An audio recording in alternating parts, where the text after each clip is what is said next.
옛날 옛적 안동이라는 고장은 자연과 사람이 어우러져 살아가는 평화로운 마을이었다.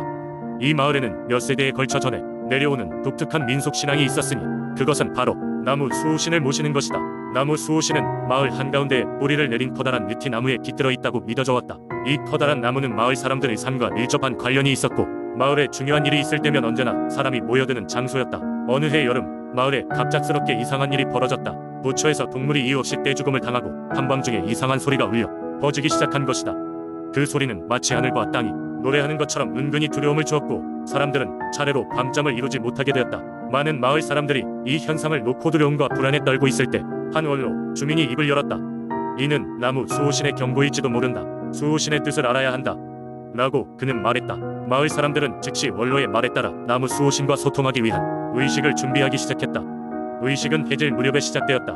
마을 사람들은 커다란 느티나무 주위를 둘러싸고 오래된 노래와 함께 기도를 시작했다. 중얼거림은 점차 커져 마치 바람에 흔들리는 숲의 울음소리와도 같았다. 그러던 중 갑자기 나무 주위를 밝히던 조들이 하나둘씩 꺼지기 시작하더니 모두 꺼지고 하늘에는 커다란 달이 떠올랐다. 달빛 아래서 나무의 그림자는 살아있는 것처럼 마을 사람들을 감싸며 속삭이기 시작했다. 나무 수호신은 마을 사람들에게 메시지를 전했다. 그 소리는 더 이상 들리지 않았고 보요가 찾아왔다. 수호신은 마을에 큰 위험이 다가오고 있음을 경고했다. 외부에서 온 어떤 존재가 이곳의 균형을 깨뜨리고 있으며 이에 대응하지 않으면 마을 전체가 위험에 처하게 된다고 말했다. 마을 사람들은 수호신의 경고에 맞서 행동하기로 결심했다. 그들은 외부에서 온 침입자를 마을로 들이지 않기 위해 불침번을 서기로 했다. 또한 모든 주민이 하나가 되어 문제를 해결하기 위해 각자의 몫을 다하기로 맹세했다. 며칠이 지나지 않아 마을 근처에서 수상한 인물이 발견되었다. 그는 마을을 지나던 여행자라며 정체를 밝혔다. 그러나 그를 만나보니 사람들이 오른손에는 낯선 문양이 있었고 그의 눈빛은 차가웠다. 마을 사람들은 그를 쉽게 믿지 않았고 조심스럽게 그를 지켜보았다. 그날 밤 수상한 인물이 마을을 떠나려 할 때 마을 사람들은 그의 진위 여부를 확인하기 위해 마법 반지를 꺼내 들었다. 이 반지는 진실을 드러내는 힘이 있다고 전해져 내려온 귀중한 물건이었다. 그들은 그에게 반지를 넘겨주면서 손에 끼워보라고 했다. 반지를 착용한 순간 그의 모습은 순식간에 변하기 시작했다. 그는 마을을 해치러 온 악신의 일종으로 나무 수호신이 경고한 바로 그 존재임이 밝혀졌다. 마을 사람들은 용감하게 그와 맞서 싸웠고 그의 힘을 포박하기 위해 온 마음을 다해 기도를 올렸다.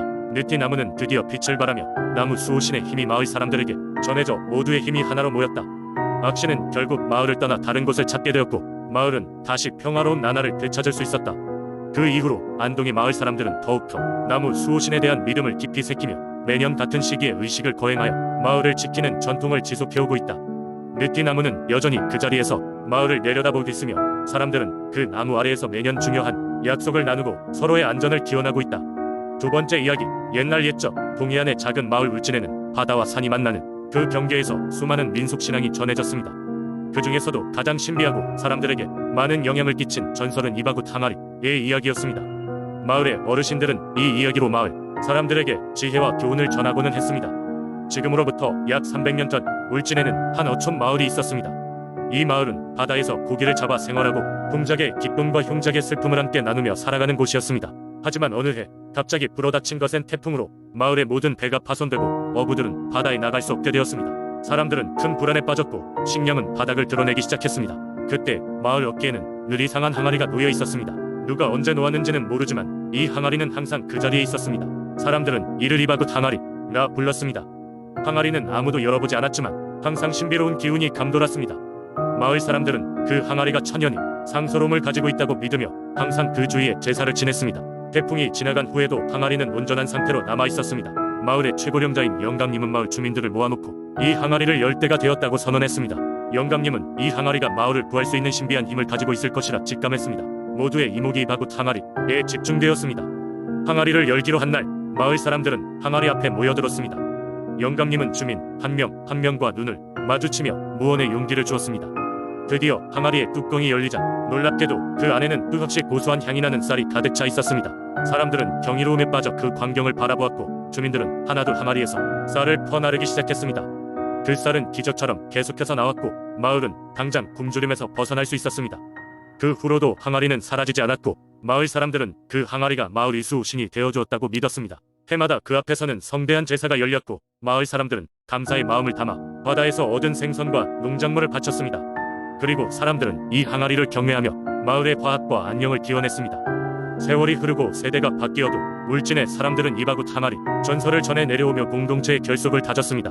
마을을 지켜준 수호자이자 마음의 중심이 되어준 이바굿 항아리는 울진의 소중한 역사로 남아 사람들 사이에서 이야기로 계속 전해지고 있습니다. 세 번째 이야기.